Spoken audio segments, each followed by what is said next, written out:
Libra, what's up, what's up, what's up? Okay, this is Chelsea. I'm just gonna get into your monthly horoscope. So we start with Mars trine Pluto. Mars is in Taurus, Pluto's in Capricorn. If you happen to be in 19 degrees Capricorn, Libra, I mean, then you will feel it a bit more so at the end of this video. I'm going to talk about Pluto going retrograde, and so and just the fact that Pluto is conjunct your sign and square your sign is kind of important. It's kind of significant. But yeah, so anyway, Mars trine Pluto, easygoing aspect. Trines are easy. Now the house that it may fall in for you may not necessarily be easy, because the aspect that it makes to your sign is not the easiest. Easy aspects like trine, let's say the sun was in Gemini and you're Libra, so the sun is trine your natal sun, moon, or ascendant. It's gonna fall into a fifth house, or actually ninth house, which is easy to handle. But since it's in Taurus and Capricorn, things that you don't necessarily resonate with, it's gonna fall in harder houses. Nevertheless, Mars and Pluto have large reserves of energy that can help you fight through whatever you have to fight through. So Taurus is your 8th house and Capricorn is your 4th house. So I see this as internal struggles. 8th house is it's very much so an internal house. It's not really like a visible out in the open world type house. It's much more so taboo, secrets, things that we don't talk about. So like you may be struggling with yourself around this time, and you'll have a lot of energy.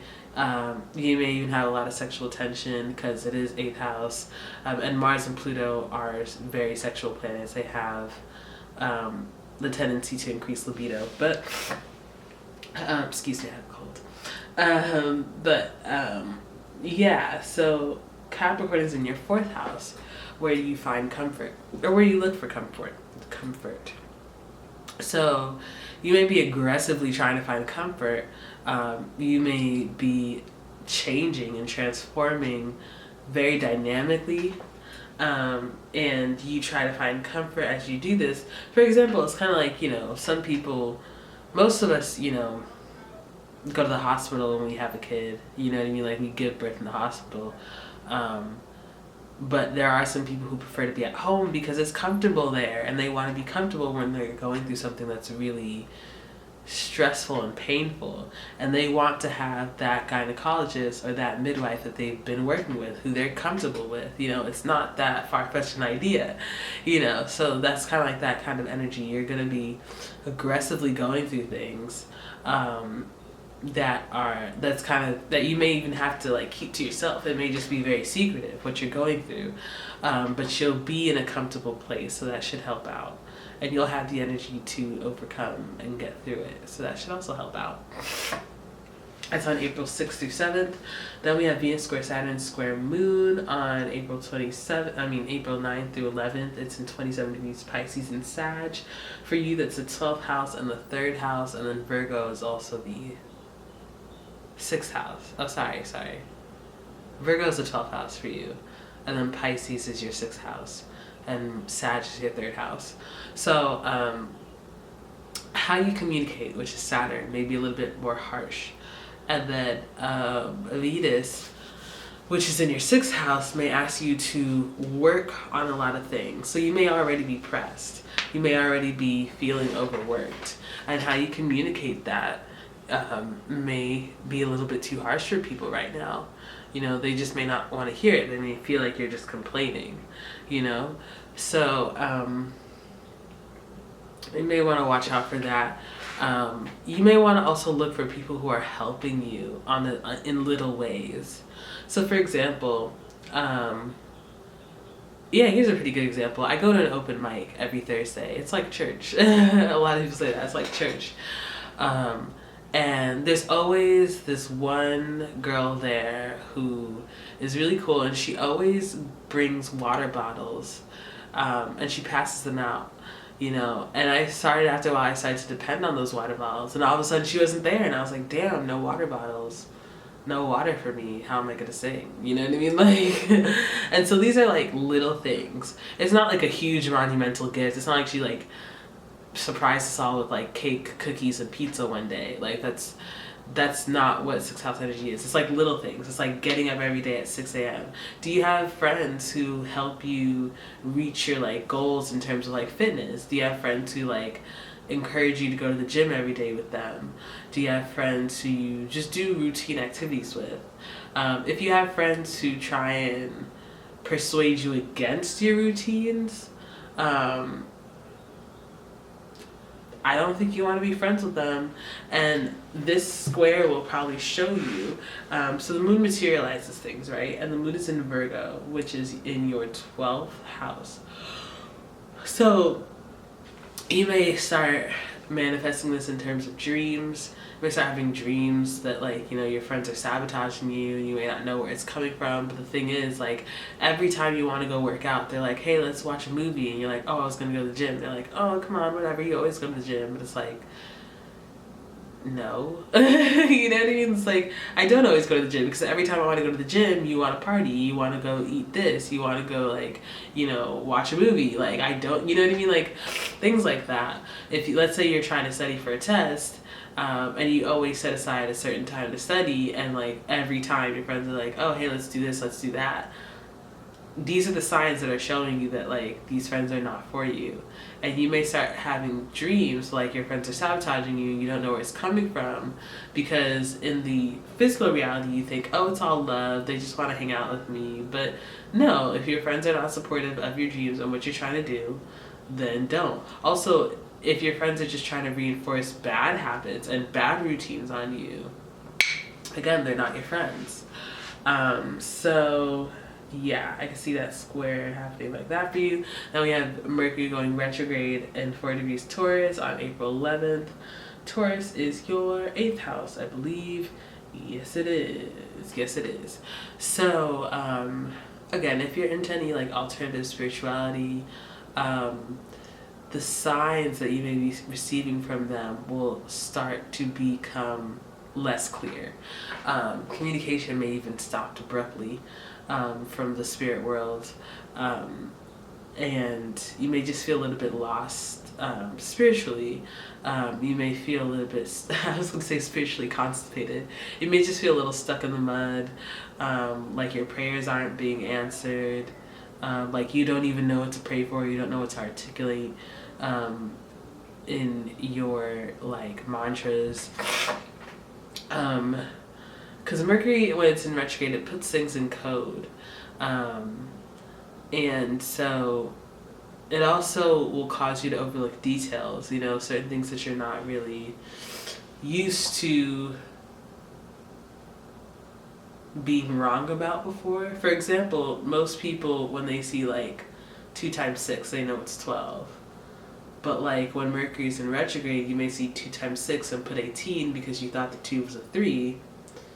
And that's a little detail that you wouldn't have missed normally.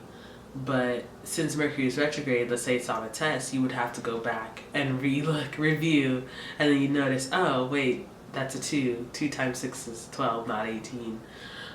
So yeah, it's like what the energy is like. And it's in your 8th house, so definitely like communication from the spirit world can kind of be blocked or distorted.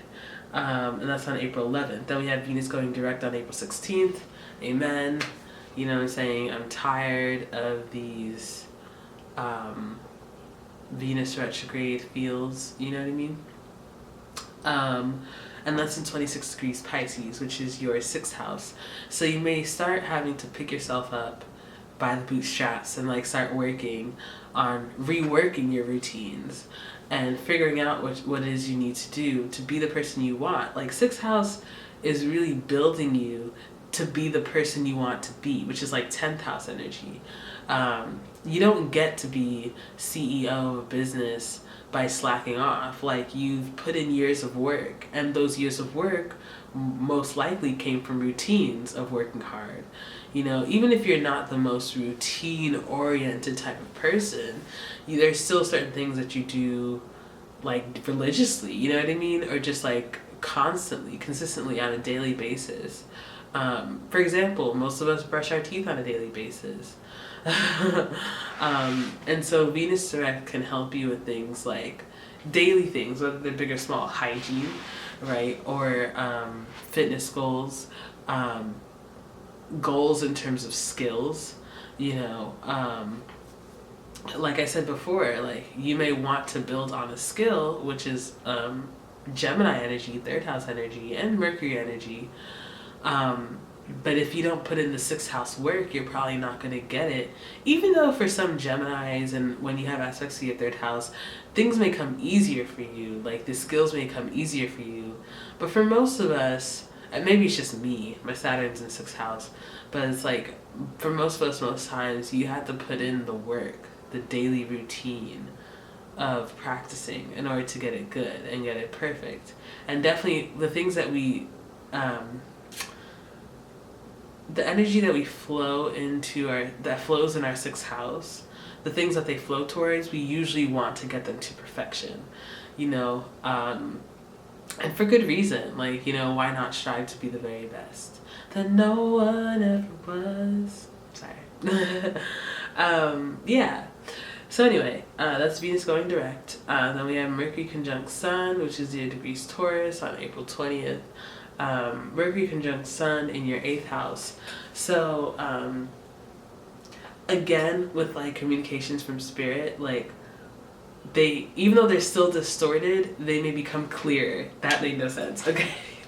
Again, if you think of like a scroll, right, and it's all in code, you may be trying to read it by like candlelight, but now, you know, suddenly somebody flicks the switch and the light is on in the room, so now you don't have to like read it with like, you know, wax pouring onto the paper and like you're just trying to figure out what's going on. Now it's clearer, and even though it's in code, you can see the code clearly and even have a better chance of decoding it.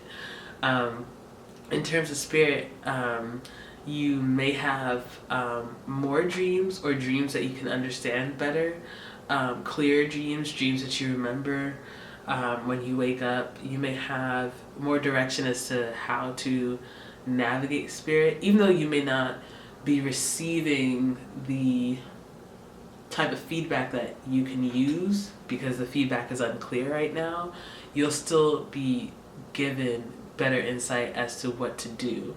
And then also things, spiritual things and spiritual transformations that reflect your truest self will come to the forefront, and things that you're called to do in this life and things that you're supposed to do in this life. It's a gentle aspect, you know what I mean? Don't expect like life-changing miracles. I'm just saying. So yes, now we have Mercury square Saturn in 27 degrees Pisces and Sag on April 21st and 23rd. So the things that you were dealing with on April 9th through 11th, they're going to be rehashed. You won't even necessarily see any physical manifestations, at least not as clearly as before because the moon is not there. But you'll still be called to act on the things that you were being tested on before. So again, if somebody's really, think about what happened on like April 9th, right? Was there somebody who really wasn't here for you in terms of like making sure that you stick to your routines? I have friends who like, you know, like I'm really critical about what I eat. I have friends who constantly are like, you know, anytime I tell them like, oh, I feel like, you know, just eating some chips. They're like, don't do it. Don't do it, you know, stick to your goals, stay true.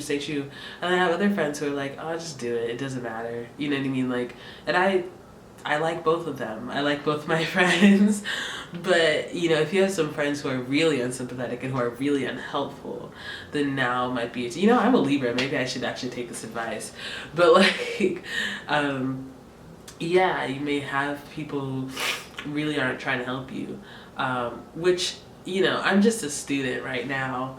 I don't necessarily have to have my body in a certain place, you know what I mean? But if I was a model or even a dancer, it may make all the difference. Like if I was a dancer or a model and I had parents who would constantly feed me like crap to eat, you know, I have to cut them out of my life because they're coming in the way of my money flow. Am I right or am I right? You know what I mean? Like you would just know that, okay, when it's dinner time, I can't be eating with them because they're gonna want me to eat pizza and I can't do that. You know, and they're not gonna order me a side salad like I asked. Anyway, just look back at the things you experienced on the 9th and the 11th and see what you can learn and what action you could take. Okay, now we have Mercury conjunct Uranus in 25 degrees Aries in April 28th to 29th. So this is your 7th house, you know. And you may start to have a lot of communications from friends, even old friends. You may start getting a lot of new friends. These friends may be pouring in like wildfire out of nowhere. These friends may even be really popular, really influential, or really just interesting, unique characters. You know, people who you may have wanted to be friends with for a while, and all of a sudden it just clicks, and you guys are all on the same page, and it's like, oh my god, you know, or even a relationship. You may start an on and off again relationship. But since it's Mercury, I do feel like it's more so going to be friendships. Friendships that are kind of flaky, but still really like speaks to you as a very unique person and character. 7th house. So yeah, like fairness even. You may have new ideas about what is fair. New ideas about like the justice system. You know, what if, for example, I was hearing people talk about like in terms of like justice reform. I've heard some really radical ideas in terms of like people just saying like you have to like free everyone basically, because a lot of the people who are there don't deserve to be there. And I'm like, wow, like even the murderers, like that's like a lot, you know what I mean? The rapists, like whoa. But they really stood by that claim and they backed it up and it made sense, you know what I mean? So you may just end up, you know, being more open to these very outlandish seeming type of claims. So yeah, April 28th through 29th, that's what that is. Mercury's still in retrograde, so like it may not necessarily be clear, but yeah. So anyway, we have Pluto going retrograde on April 26th in 19 degrees Capricorn, which is your 4th house. Yep. So now is a good time to think about